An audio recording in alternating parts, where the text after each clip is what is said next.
Matthew 14th chapter 15th verse. సాయంకాలం అయినప్పుడు శిష్యులు ఆయన యొద్దకు వచ్చి ఇది అరణ్య ప్రదేశము, ఇప్పటికే ప్రొద్దుపోయెను, ఈ జనులు గ్రామంలోనికి వెళ్ళి భోజన పదార్థములు కొనుక్కొనుటకై వారిని పంపివేయమని చెప్పిరి. వారి దగ్గర చెప్పిరి. ఇదంతా మనం నార్మల్గా చదివేస్తాం, కానీ నాకు ప్రతి వర్స్లో కూడా నాకు ఒక పాయింట్ ఉంటుంది. ఇక్కడ ఎంతమంది ప్రజలు వచ్చారండి? 5,000 పైగా ప్రజలు వచ్చారు. అంటే పురుషులు వచ్చారు, స్త్రీలు వచ్చారు, మరి వారి యొక్క పిల్లలు కూడా వచ్చారు. సో అంతమంది ఉండేసరికి ఇది ఎలాంటి ప్రాంతం అంటే సిటీ కాదండి, నగరము కాదు. పబ్లిక్ మీటింగ్ ప్రారంభించింది ఎవరండి? పబ్లిక్ మీటింగ్ ప్రారంభించింది ఎవరు అంటే గ్రౌండ్లో వెళ్ళి స్వార్థ సభలు పెడతారు కదా, ప్రభు అయిన యేసుక్రీస్తే ప్రారంభించాడు. నేను ఎప్పుడు కూడా ఏమంటానంటే, ప్రభు అయిన యేసుక్రీస్తు ఎక్కడ ఉంటాడో అక్కడ ప్రజలతో వస్తారు. ఆమేన్. మాకు కూడా అన్నారు, అడవిలో కడుతున్నారు, ఎక్కడ వస్తారు ప్రజలు అంటే, ఒకరోజు వీడియో చూపించా, చూడు ఇన్ని వేల ప్రజలు వస్తున్నారు. మళ్ళీ ఆయనకి వెళ్ళి చూపించా. అంటే ప్లేస్ కొద్దిగా అవుట్ ఉంది కదా, మన సిటీ నుంచి కొద్దిగా బయట ఉంది ఈ ప్లేస్. వచ్చి అన్నాడు అన్నమాట, సిటీ బయట కడుతున్నాం, ఎవడొస్తారు? మళ్ళీ 1 సంవత్సరం 2 సంవత్సరాల తర్వాత వీడియో చేసి చూపించా, చూడు ఏంద్రా మొత్తం హాల్ మొత్తం నిండింది, ఏంద్రా ఎక్కడి నుంచి వచ్చారా ఈ ప్రజలు అన్నాడు. అంటే Jesus was preaching out of city. అంటే గ్రామం కూడా కాదండి, గ్రామం కన్నా బయట మరి ప్రభు అయిన యేసుక్రీస్తు సువార్త చెప్పేటప్పుడు, లేకుంటే ప్రజల్ని స్వస్థపరిచేటప్పుడు ఈ ప్రజలు నగరం నుంచి వారు బయటికి వెళ్ళిపోయారు. ఇప్పుడు శిష్యులు వచ్చి ఏమని అంటున్నారంటే, అయ్యా వారందరినీ కూడా తిరిగి పంపేయండి. ఎందుకు? మన దగ్గర ఆహారము లేదు. ప్రభు అయిన యేసుక్రీస్తుకి ఎన్ని శిష్యులు? 12 మంది. మరి ఆహారం వాళ్ళ దగ్గర ఎంతమందికి ఉంటుంది? 12 మందికి మాత్రమే. కొద్దిగా ఎక్కువ ఉంటే ఒక 20 మందికి ఉండేటట్టు ఉంటుందేమో చేతుల్లో, అంతేనా?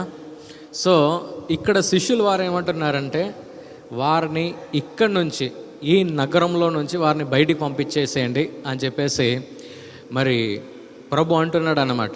వెంటనే ప్రభు అయిన యేసుక్రీస్తు ఏమంటున్నాడో చూద్దాం. 16వ వచనం. యేసు వారు వెళ్ళనక్కర్లేదు, మీరే వారికి భోజనం పెట్టుడని వారితో చెప్పగా. చాలు.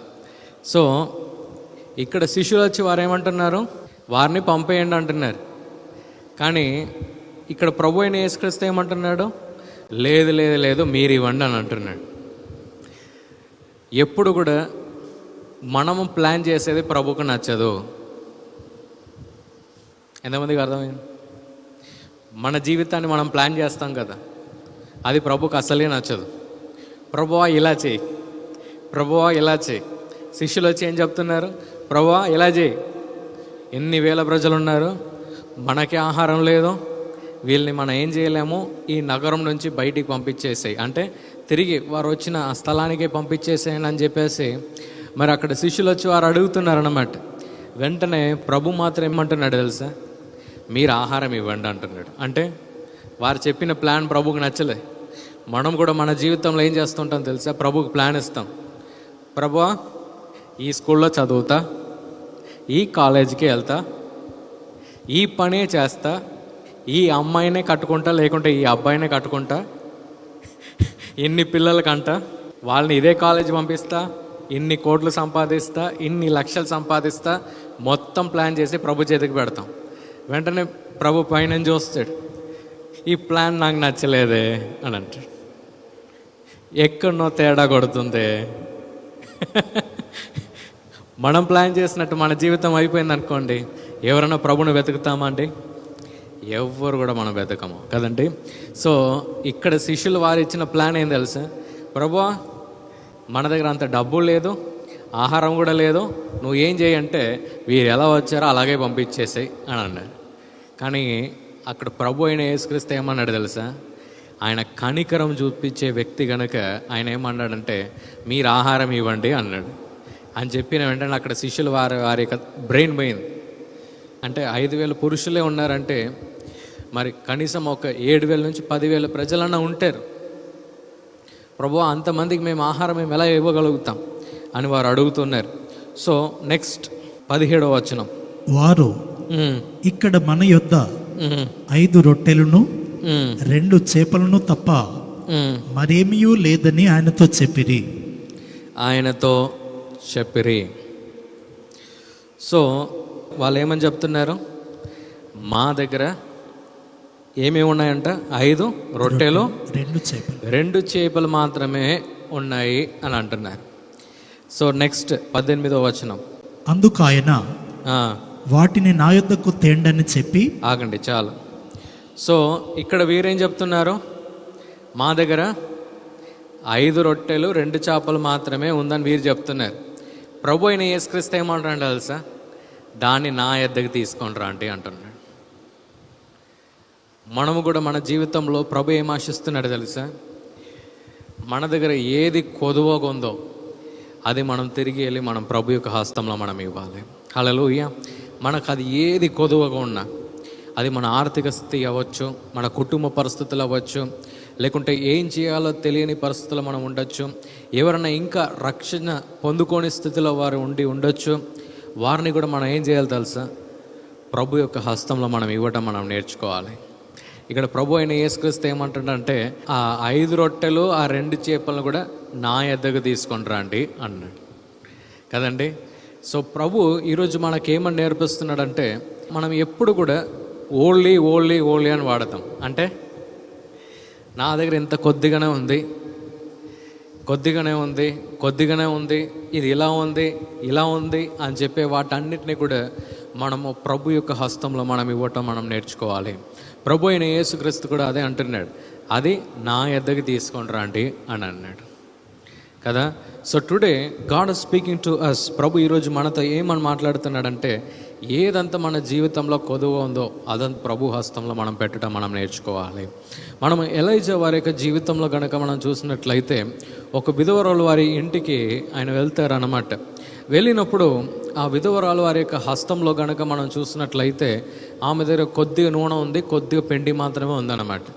అప్పుడు ఆ సమయంలో ఆ విధవరాలు ఏమంటుందంటే, అయ్యా మాకు ఇక్కడున్న ఈ కొద్ది నూనెతో, ఈ కొద్ది పిండితో మరి మేము తినేసి మేము చచ్చిపోవాలని మేము అనుకుంటున్నాము అని ఆ విధవరాలు అంటుందన్నమాట. వెంటనే ఆ ఎలైజా ప్రవక్త ఏమంటున్నాడంటే, అమ్మా దాన్ని నాకివ్వు, అది ఏ రోజు కూడా నీకు తగ్గదు అని అంటున్నాడు.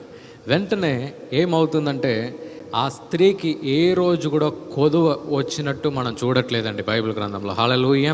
ఎందుకంటే మనం ఎప్పుడు ప్రభు యొక్క మాటను మనం వింటూ మనం అడుగు మనం వేయటం మనం ప్రారంభిస్తామో, ప్రభు దాన్ని మన జీవితంలో ఆయన నెరవేరుస్తాడు. ఒకసారి ఒక పాస్టర్ గారు ఒక చర్చ్కి ఏదో కావాలని చెప్పేసి ఫండ్స్ వారు కలెక్ట్ చేస్తున్నారన్నమాట. అంటే ఏదో కొనాలి, చర్చ్కి ఏదో కొనాలి, ఏదో ప్లేసో చర్చ్కి కావాల్సిన దేనికో మరి వారు ప్రజల దగ్గర వారు అడిగారనమాట. అమౌంట్ కోసం వారు అడిగారంట. అంటే కలెక్ట్ చేస్తూ వారు ఉన్నప్పుడు వెంటనే ఈ పాస్టర్ గారు వారి యొక్క చేతిలో చూస్తే కరెక్ట్గా 50,000 ఉందంట. 50,000 వారి యొక్క హస్తంలో ఉందంట. ఇంకొక 10 లక్షలు వాళ్ళకి కావాలి, కానీ వాళ్ళ చేతిలో 50,000 మాత్రమే ఉండే అంట. వెంటనే వారు ఆలోచిస్తున్నారంట, ఎలా చేయాలి, ఏం చేయాలి అని చెప్పేసి మరి ప్రభు యొక్క సన్నిధికి వారు వెళ్ళి వారు అడుగుతున్నారంట, ప్రభువా నేను ఎలా ఈ 10 లక్షలు నాకు కావాలి, డెడ్ లైన్ అయితే నాకు కరెక్ట్గా 1 వీకే టైం నాకు ఇచ్చారు, అంటే 1 వారం టైమే నాకు ఇచ్చారు, దాని తర్వాత ఈ డీల్ ఇంకో వ్యక్తికి వెళ్ళిపోతుందని చెప్పేసి మరి ప్రభు యొక్క సన్నిధిలో ఆయన వేచి ఉన్నాడంట. అప్పుడు ప్రభు ఆయనకు ఒక వ్యక్తిని ఆయనకు చూపించాడంట. ఈ వ్యక్తి దగ్గర వెళ్ళి మరి నువ్వేం చేయాలి, నువ్వు కూడా విత్తు అన్నాడంట. అంటే ఆయన అన్నాడంటే, ఏంది ప్రభు, నా దగ్గర ఉన్నదే ఎంత, నా దగ్గర ఇంత పెద్ద కుటుంబం ఉంది, వారికి ఆహారం కొనవద్దా, వారికి ఇది కొనకూడదా అని అడిగాడంట. వెంటనే ప్రభు అన్నాడంట, వేరే ప్రజలు ఇవ్వాలని ఆశపడుతున్నావు కదా, నువ్వు మాత్రం 1 రూపాయి కూడా పెట్టవా అన్నాడంట ప్రభు. వెంటనే ఆయన కూడా ఒక నిమిషం ఆలోచించాడంట, సర్లే కరెక్ట్గానే ఉంది లెక్క అని చెప్పేసి ఆయన వారి యొక్క భార్య ఇద్దరు కూడా మరి ఆ 50,000 వారు తీసుకొని ఇంకో పాస్టర్ మరి ప్రభు ఎవరిని చూపించారో వారి దగ్గర వెళ్ళి విత్తటానికి వారు వెళ్ళారంట. ఆ ఆఫీస్ రూమ్లో వారు నిలబడుతూ ఉన్నారంట. వెంటనే ఒక కాల్ వారికి వచ్చిందంట, మేము 8 లక్షల రూపాయలు ఆఫరింగ్ ఇవ్వాలని మేము ఆశపడుతున్నాము అని అన్నారంట. హల్లెలూయా. 8 లక్షల రూపాయలు మరి మేము ఇవ్వాలని మేము ఆశపడుతున్నాము అని చెప్పేసరికి వెంటనే ఆ పాస్టర్ గారు 50,000ని కూడా మరి ప్రభు ఎవరికి చూపించారో వారికి సో చేసేసి, అంటే విత్తేసి మరి ప్రభుని ఆయన కృతజ్ఞత ఆయన చెల్లించారు. ఇది నిజంగా జరిగిందండి. ఆ పాస్టర్ పేరు నేను చెప్పాను ఎందుకంటే నాకు చాలా క్లోజ్ ఆ వ్యక్తి. కానీ నేనేం తెలియజేస్తున్నానంటే వారు అది చెప్పినప్పుడు నేను ఎంతో ఆశ్చర్యపడ్డాను. కొన్నిసార్లు మనము ఏం చేయాలంటే మనకు ఉన్న ఆ కొద్ది హోప్, కొద్ది నమ్మకము, కొద్ది విశ్వాసాన్ని కూడా మరి మనం ఏం చేయగలగాలంటే తిరిగి ప్రభులోనే మనం విత్తాలి. ఇంకో చూడండి, మీ దగ్గర కొద్ది గింజలు ఉన్నాయి. ఆ గింజల్ని మీరు ఫ్రై చేసి కూడా మీరు తినేయచ్చు, లేకుంటే మీరు విత్తవచ్చు. ఇంకా కొద్దిగానే ఉంది. 5 రోజులు, ఒక మాసమో 2 మాసంలో అది అయిపోతుంది అనుకుందాం. మీరు తినేసారు మొత్తం దాన్ని, అదేదో ఆ గింజ మొత్తం మీరు తినేసారు. ఏమవుతుంది? అయిపోతుంది. కానీ అదే గింజను తీసి మీరు నాటితే ఏమవుతుంది? ఒక 2 మాసాలు బయటికి రాదులేండి. 1 సంవత్సరమో 2 సంవత్సరాలో 3 సంవత్సరాలు టైం ఇస్తే ఏమవుతుంది? చెట్టుగా అవుతుంది. ఎంతమందికి అర్థమైంది? మనకున్న కొద్ది విశ్వాసము, మనకున్న కొద్ది విశ్వాసాన్ని కూడా మనం ఏం చేయాలంటే, ప్రభువా ఇది నాకు అస్సలే స్కోప్ లేదు, నాకు ప్రమోషన్ రావడానికి ఛాన్స్ లేదు, కానీ కూడా ఈ కొద్ది విశ్వాసాన్ని నేను మీ మీద పెడతా. హల్లెలూయా. ప్రభువా నాకు ఇంకా ఈ కొద్ది నమ్మకమే ఉంది, ఏమవుతుందో నాకు నా జీవితంలో ఆ కొద్ది నమ్మకం కూడా నేను నీ మీదనే పెడతా. ఇక్కడ వీళ్ళ దగ్గర ఉన్నది 5 రొట్టెలు, 2 చేపలు. ప్రభు అంటున్నాడు నా చేతిలో వచ్చి ఇచ్చేయి. వీళ్ళకి భయం వచ్చేసింది. ఏది? 5 రొట్టెలు 2 చేపలు ఇచ్చేస్తే, ఈయన అందరికి ఇచ్చేస్తే మనకు పోతుంది కదా అని వారు ఏం అనుకోలేదండి శిష్యులు. వారు ఏం చేశారు తెలుసా? హ్యాపీగా వెళ్ళి 5 రొట్టెను 2 చేపలను కూడా ప్రభు అయిన యేసుక్రీస్తు చేతిలోనే పెట్టారు. వారి దగ్గర ఎక్స్ట్రా ఉండేనా? మా దగ్గర 10 రొట్టె ఉంది ప్రభువా, 5 రొట్టె మాత్రం నేను మీ చేతిలో పెడతా, మళ్ళీ మొత్తం అయిపోతే. ఎంతమందికి అర్థమవుతుంది నేను చెప్పేది? ఎక్స్ట్రా ఉంచుకొని వారు ఇవ్వలేదండి. ప్రభు అయిన యేసుక్రీస్తు వారి యొక్క చేతుల్లో ఉన్న ఆ కొద్దిగానే వారు ఇచ్చారు. ఈరోజు మన దగ్గర ఉన్న ఆ కొద్ది విశ్వాసం మనల్ని ఎంత ఎదిరించడానికి వచ్చినా, ఎన్ని విషయాలు మన జీవితంలో పోరాటంగా వచ్చినా, అవ ఉన్న ఆ కొద్ది విశ్వాసము, కొద్ది నమ్మకము. కొన్నిసార్లు మన ఫినాన్సెస్ని కూడా మనం ఏం చేయాలి తెలుసా? ప్రభు మీద మనం నమ్మాలి కదండి. ప్రభు ఈరోజు మనకు అదే నేర్పిస్తున్నాడు. అక్కడ ఆ శిష్యులు వారు ఏం చేశారో తెలుసా? వారి దగ్గర ఉన్న ఆ పూర్తి 5 రొట్టెలను, పూర్తి 2 చేపలను కూడా తీసి ప్రభు అయిన యేసుక్రీస్తు వారి యొక్క హస్తంలో వారు పెట్టారు. ఈ ప్రోగ్రాం మీకు ఆశీర్వాదకరంగా ఉన్నదని మేము నమ్ముతున్నాం. ఫస్ట్ లైక్ చేయండి, తెలిసిన వారు మీ ఫ్రెండ్స్ అందరికీ మీరు షేర్ చేయండి, తర్వాత సబ్స్క్రైబ్ చేయండి. తప్పగా ప్రభు మిమ్మల్ని దీవిస్తాడు. ఇక రాబో వీడియోను కూడా మీరు చూడండి, దీవించబడండి. ప్రభు మిమ్మల్ని దీవించును గాక. God bless you.